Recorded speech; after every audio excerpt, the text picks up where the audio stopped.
좋은 월요일 아침입니다. 찬송가 263장 찬양하겠습니다. 이 세상 험하고 나 비록 약하나 내게도 힘쓰며 큰 권능 얻겠네.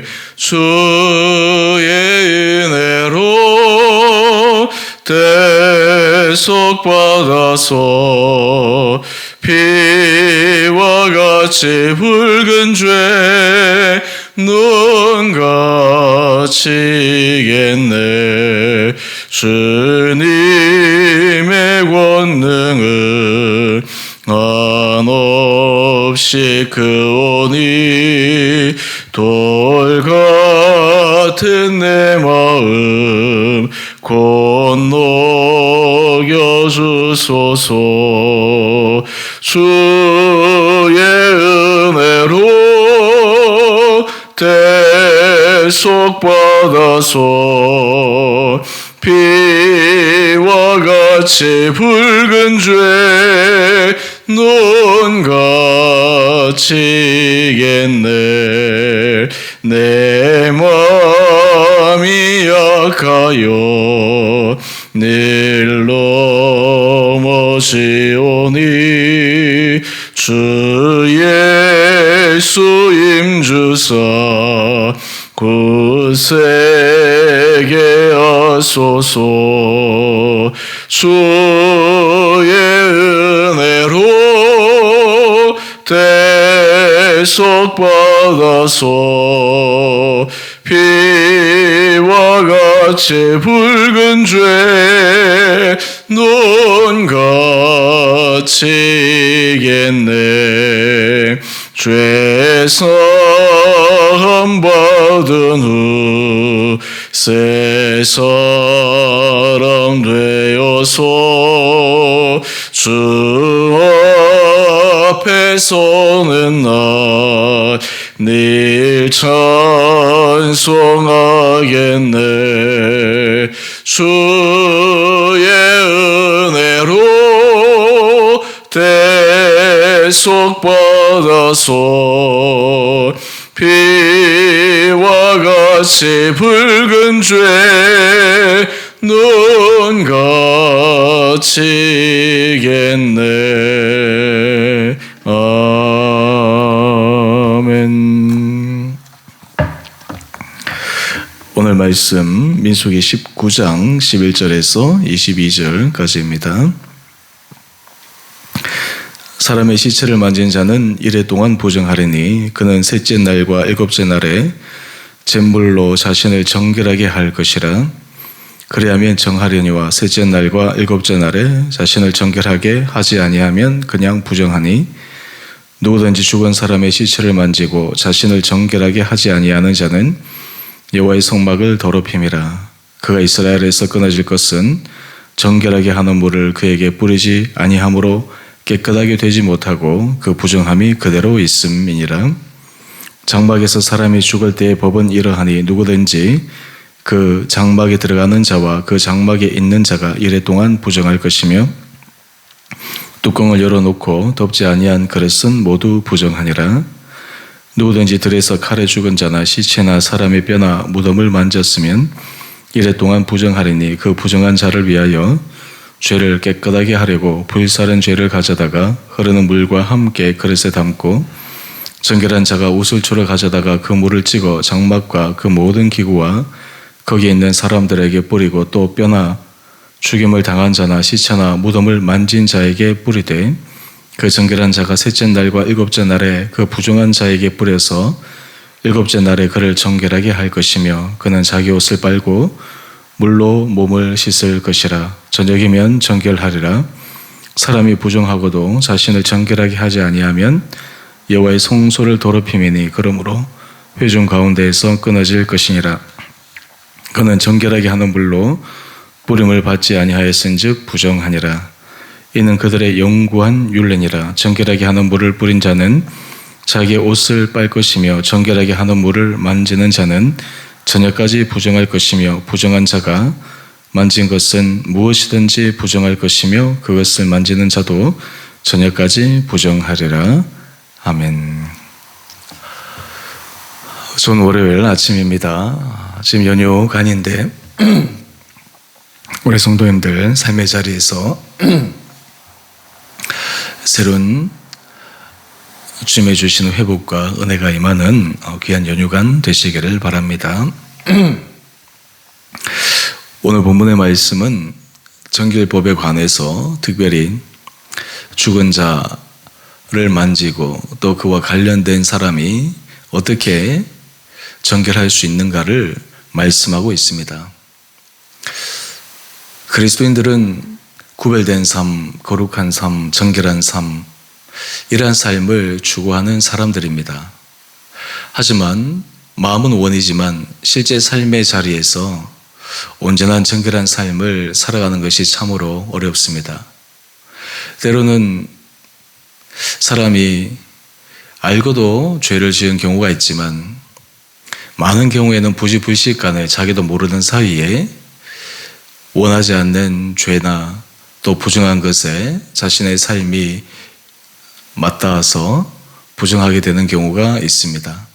오늘 본문을 보게 되면 우리 11절 이하에 보면 시체를 만진 자는 이래 동안 부정하다라고 말씀합니다.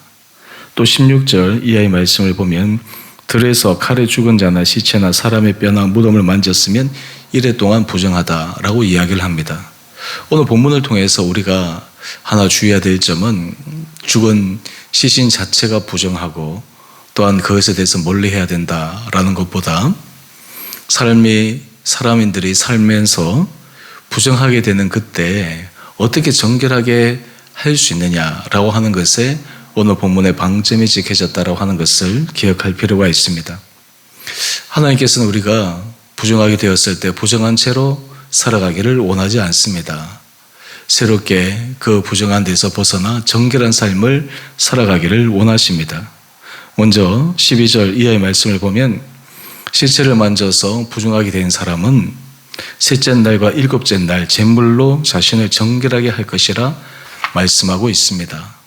부정한 것에서 벗어날 수 있는 길을 제시하는 것입니다. 만약 이 정결하게 할 수 있는 이 법을 지키지 아니하면 그냥 부정하다라고 이야기를 합니다. 심지어 이 부정함에서 정결한 이 예식을 따르지 아니할 때 그것이 어느 정도까지 하나님 앞에서 올바르지 않은 것이냐 하면 우리 13절 말씀을 한번 보시죠. 누구든지 죽은 사람의 시체를 만지고 자신을 정결하게 하지 아니하는 자는 여호와의 성막을 더럽힘이라 말씀하고 있습니다. 그래서 그는 이스라엘에서 끊어질 것은 그의 부정함이 그대로 있기 때문이라고 이야기를 합니다. 이런 의미에서 이 정결법이라고 하는 것은 이스라엘의 율법 가운데 굉장히 중요한 법 가운데 하나입니다. 물론 우리는 율법 가운데 이 의식법에 해당하는 이 정결법, 이것은 사실 우리들에게 그렇게 큰 효력을 끼치는 법은 아닙니다. 예수 그리스도의 은혜의 보혈로 말미암아 우리가 새롭게 인침을 받고 주님의 거룩한 삶으로 살아가기 위해서 우리에게 말씀하시는 예수님의 정신, 윤리, 그리고 삶의 도덕적 이런 것을 뛰어넘은 영성의 삶이 우리들에게 요구되는 것입니다. 그럼에도 불구하고 이 정결법은 우리에게 시사하는 바가 굉장히 큽니다. 우리의 삶의 자리에서 그냥 부정하게 되었구나, 때가 묻었구나, 이것을 그대로 방치하게 되면 그냥 그 부정함이 그대로 있게 되는 것입니다.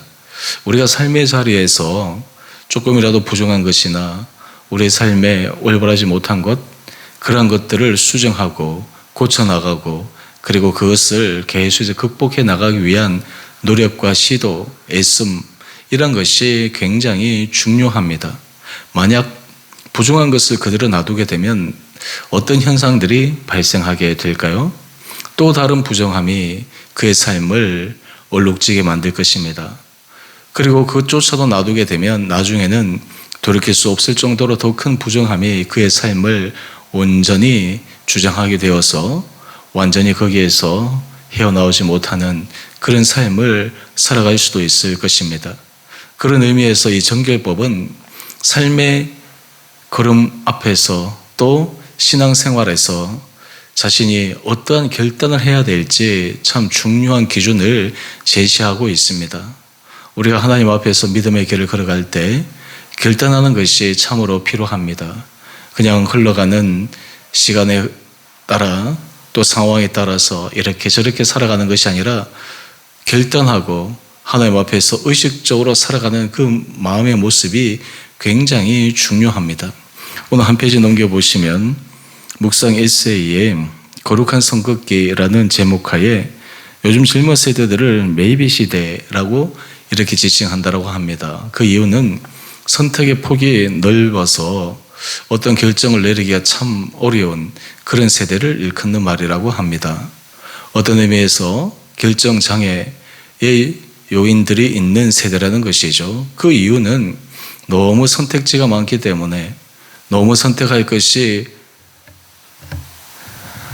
사람들에게 많이 주어지기 때문에 무엇을 선택해야 될지 오히려 그 자체가 더 큰 결정을 하는데 어려움이다라고 하는 것입니다. 하지만 우리가 믿음의 생활에 있어서 참 중요한 것은 옳고 그름, 하나님 앞에서 바름과 바르지 못함, 이 사이에 있어서 결정하는 것은 굉장히 중요합니다. 우리가 삶의 자리에서 올바른 것을 선택하면 선택할수록 우리는 더욱 올바른 길을 걸어갈 수 있습니다. 사람이 바르지 못한 것을 한번 선택하게 되면 또 그것을 돕기 위해 또 올바르지 못한 것을 선택하게 되고 이렇게 되면 더 큰 올바르지 못한 길을 걸어가므로 인생이 참 큰 낭패를 당하게 되는 경우도 많이 있습니다.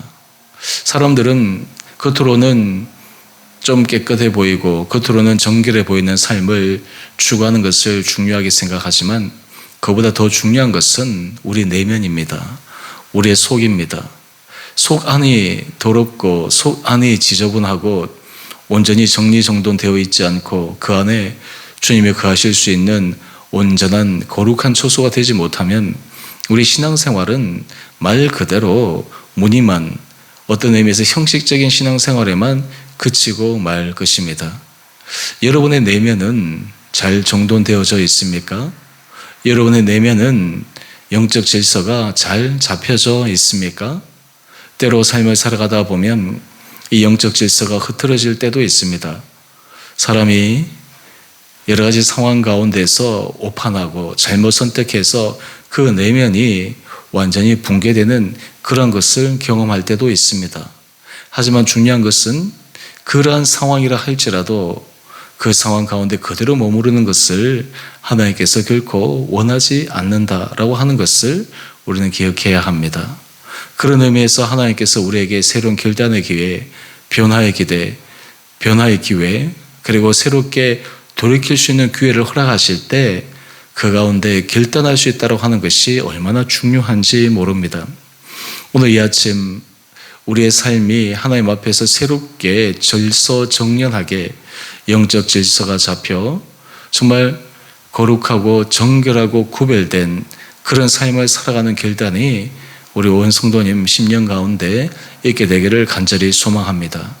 다른 사람은 어떠하든지 또 주변의 환경은 어떠하든지 우리는 정말 주를 위해서 결단하며 살아가는 믿음의 모습이 참으로 필요하리라 생각합니다. 그럴 때 하나님께서 우리의 삶을 주목하여 주시고 은혜 가운데 붙들어 주시고 우리의 삶을 선한 길로 인도하여 주시리라 믿습니다. 더 중요한 것은 우리가 이런 길을 걸어갈 때 우리 내면에 진정한 주님의 주시는 평강의 은혜가 넘치는 축복의 삶을 살아갈 수 있으리라 믿습니다. 이런 은혜가 우리 성도님들의 개인의 삶, 가정, 우리 주원의 교회 공동체 늘 차고 넘쳐 주님 앞에서 구별되고 정결하고 거룩한 삶을 오늘 이 하루도 또 계속해서 살아갈 수 있는 축복의 사람 될 수 있게 되기를 주님 이름으로 축원드립니다. 함께 기도하겠습니다. 사랑의 주님, 우리의 삶의 자리에서 크고 작은 이 세상에서의 묻은 때와 죄의 모습, 아버지 그것을 덕지덕지 붙이고 살아가는 것이 아니라 결단하고 회개하고 주님 앞에 간구함으로 새로워지는 믿음의 은혜를 경험하는 우리 온 성도들 되게 하여 주옵소서. 주님, 특별히 우리 주원의 교회를 축복하여 주시고 아버지, 이 교회가 정말 주님 앞에서 새로워지는 믿음의 교회 되기를 소망합니다. 이 안에 영적 질서가 새로 잡히게 하여 주시옵시고 정말 영적으로 깨어 주께서 사용하시는 거룩한 공동체가 될 수 있도록 우리 성도들을 주장하여 주시옵소서. 오늘 하루 우리의 삶을 은혜 가운데 붙들어 주시고 우리가 처한 모든 상황 가운데서 주님의 자녀다운 아름다운 삶을 살아갈 수 있도록 죄를 주장하시고 인도하여 주시기를 우리 사랑하신 예수님 이름으로 감사기도 드리옵나이다. 아멘. 하늘에 계신 우리 아버지, 아버지의 이름을 거룩하게 하시며 아버지의 나라가 오게 하시며 아버지의 뜻이 하늘에서와 같이 땅에서도 이루어지게 하소서. 오늘 우리에게 일용할 양식을 주시고 우리가 우리에게 잘못한 사람을 용서하여 준 것 같이 우리의 죄를 용서하여 주시고 우리를 시험에 빠지지 않게 하시고 악에서 구하소서. 나라와 권능과 영광이 영원히 아버지의 것입니다. 아멘. 오늘도 주 안에서 평안하고 또 쉼이 있는 행복한 날 되시기를 바랍니다.